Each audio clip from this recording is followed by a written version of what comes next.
Hi, I'm Sandra. Hi, I'm Laura. And you're watching Arts Alive Delaware.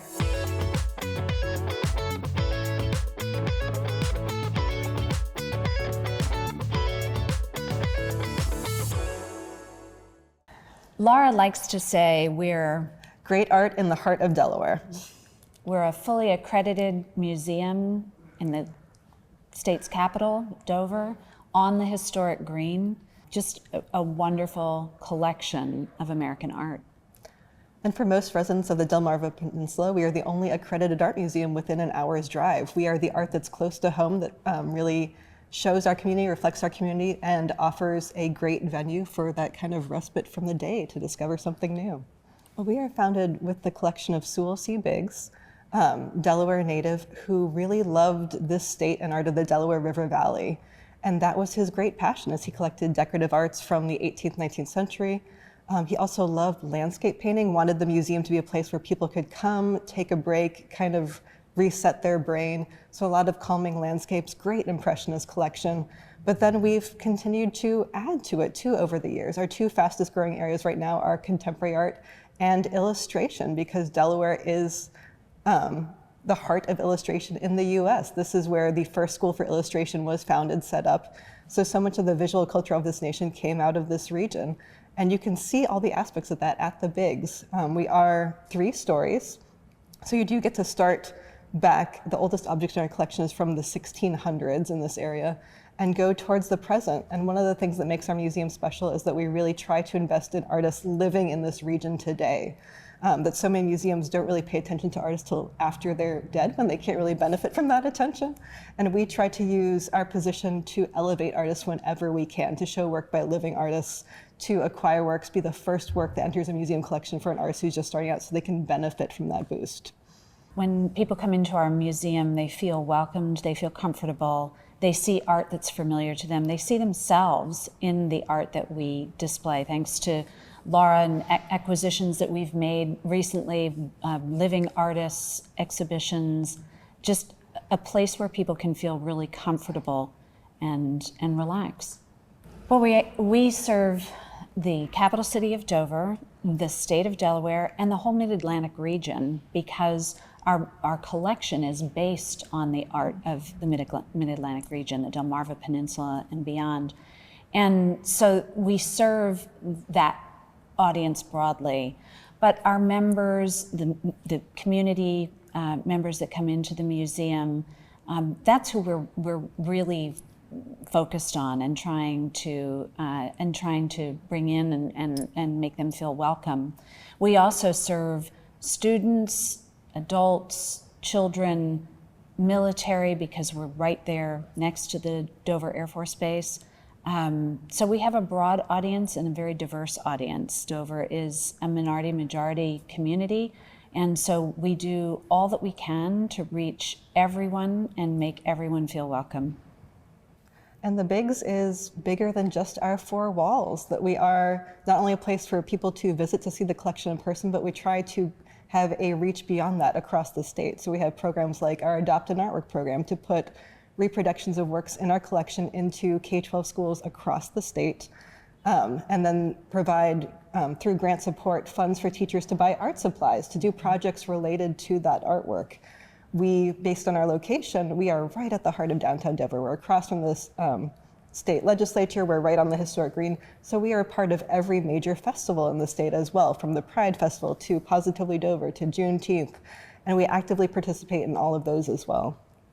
The Biggs is so fortunate to have a partnership with DSU. Delaware State University is one of the top-ranked HBCUs in the country. It's just 3 miles down the road from us.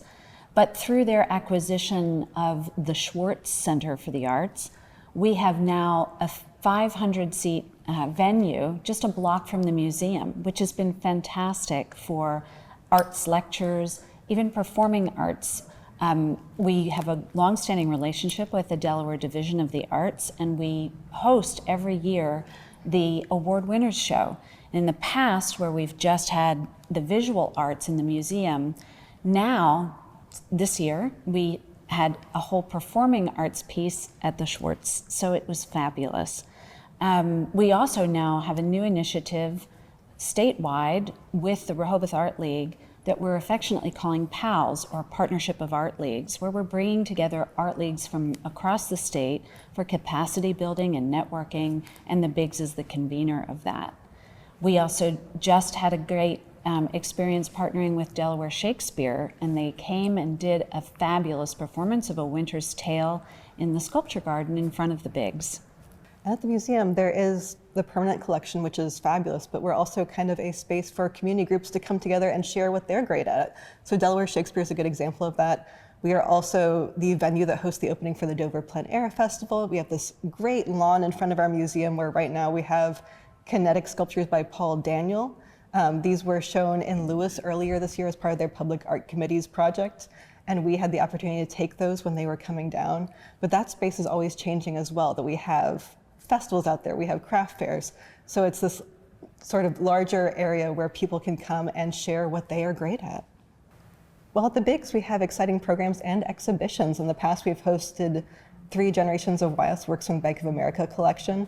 Coming up, we have shows like Elizabeth Catlett from the collection of Samela Lewis, who was her student, her mentee. It includes not only Catlett's work, but also work from Samela Lewis and from Catlett's first husband, Francisco Mora. And I think that gives you a sense of the range of shows we have. What's on view right now is a show by Roselle, this artist out of DC, and it's this interesting mashup of American hip hop culture and Japanese printmaking, because she did, after receiving her MFA from Yale, DJ in Japan for a few years and spent a while thinking about cultural appropriation of American music and visual culture there. So larger scale paintings, often on wood, with the wood kind of showing through this very transparent ephemeral painting, and performance aspects to that as well, that she collaborated with Benny Ninja in the House of Ninja in New York. So it's this wide range, and the idea is that every time you come to the Bigs, you'll see something new, surprising, maybe discover something that you absolutely love that you had no idea even existed. We also have a grant from the National Endowment for the Arts and the Arts Canon Foundation to begin a Spanish language art education program at the Bigs. We're very excited about that, and we do programming around that that is impactful for the entire region. This is the kind of programming that we do that really has an impact not only statewide, but for the broader Mid-Atlantic region. Bigs is getting bigger. Not only are we growing in our staff size, but we have 2 additional buildings that were gifted to us from the state of Delaware on the historic green, and we're working with master planners to re-envision the campus and connect those buildings so that we have expanded exhibition space, expanded community programming space, and we're very excited about that. Well, our museum's at this transformational moment in our history where we have outgrown our current building. The collection is expanding rapidly. Demand for our programs is expanding rapidly. So I'm excited that over the next 3 to 5 years, we get to think about how to show off these spaces better, be more welcoming, and better serve our community. I think supporting the arts in Delaware is critical, first to our economy. And we now have data that supports the fact that what we've all known all along, viewing art, engaging with art, is good for you. It's good for mental health and well-being, and it really is a positive way to spend your time. So come and visit. I do think arts organizations in general are key to the livability of a place, that it's not just about going to work, getting groceries, that you need something else to do on the weekends, and a break and a chance to discover new things and explore a bit and play. That there is value in trying something new and getting messy too in an arts workshop. And it's not only livability, but there is a lot of data about arts being key to the economic strength of a region too, and how cities grow. So I'm glad that we are in the heart of Dover, and key to the tourist appeal of that downtown. Visit the Bigs. Go to our website. We have a beautiful new website, www.thebigsmuseum.org, where you can click on Join and Give. Follow us on social media. There's so many ways to connect with us. There are volunteer opportunities, there are even staff openings. We're the fastest growing art museum in the state. So please come and see. Yes, and vote with your feet, that there's always something new on view. We have rotating exhibitions, we're always swapping out things in our permanent collection.